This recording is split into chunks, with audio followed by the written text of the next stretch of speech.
Thank you, Mr Deputy Speaker.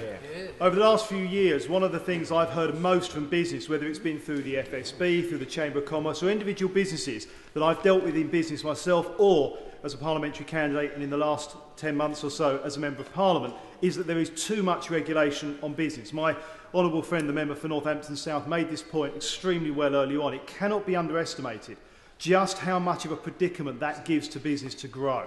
It really does hamper. Too many businessmen, particularly in small businesses, spend too much of their time dealing with regulation. They spend more time dealing with regulation and feeding back data than they ever do actually developing and selling their business. And that has got to stop. And I congratulate the government on taking steps forward with that. One of the things that I think business is unlikely to thank the Labour Party and the opposition today for is having a motion such as this, that when they look through it, doesn't have anything positive about either this country's business or what the Labour Party would suggest should be done. Perhaps that's back on the original. Perhaps that's back on the original blank sheet of paper, and I suspect will stay there for some considerable time yet.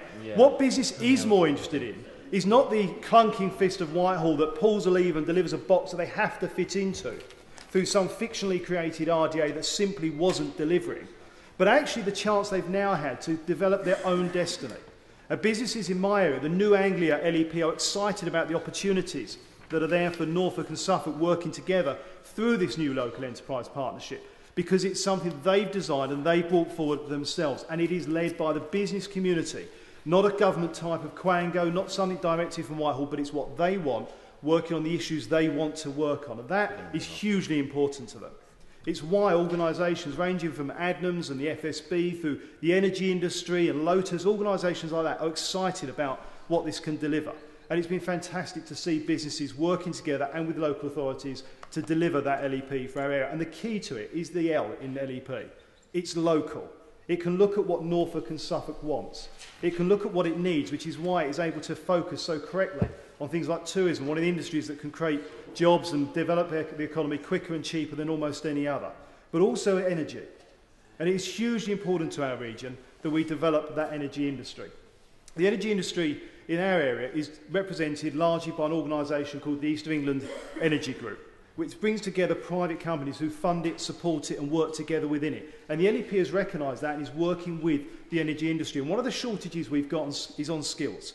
There is a huge gap in the demand for skills in the energy industry, where we've got a whole energy offer, a burgeoning energy industry with more to come from renewable energy and the wind farms, and what is actually currently available. And that's why I congratulate the Department and the Minister for Further Education and Skills on the great work they've done already in delivering, as we've just heard, 75,000, now over 100,000 apprenticeships at the various ages. Most importantly, potentially even more importantly going forward, the freedom for colleges, the freedom for them to develop the skill sets that the people need in those areas locally to deliver for business. The energy industry has been screaming out in my region for some time. It has not been saying to me what great work the RDAs were doing, and we thank the old government for what it did. It's been saying we need freedom from regulation and we need to be able to develop these skills moving forward. It's why I'll take this opportunity to just urge the Minister to look sympathetically and carefully with his department at the bid that's coming forward from the Norfolk and Suffolk area for a skills centre to focus particularly on delivering these skills for the energy industry. What this government is doing is freeing up colleges, in creating apprenticeships and putting money into this area, is meaning that we are developing for the future. We're developing the skill sets that our country, and certainly my region, needs for the future. And it's that development of our future skill set that can deliver future growth. It's that education and those apprentices that will be the development of our economy in the future. And I congratulate the Department and our government on the fantastic work they're doing on that front. It's just a shame the opposition seems to have no ideas of their own to take us forward. Absolutely.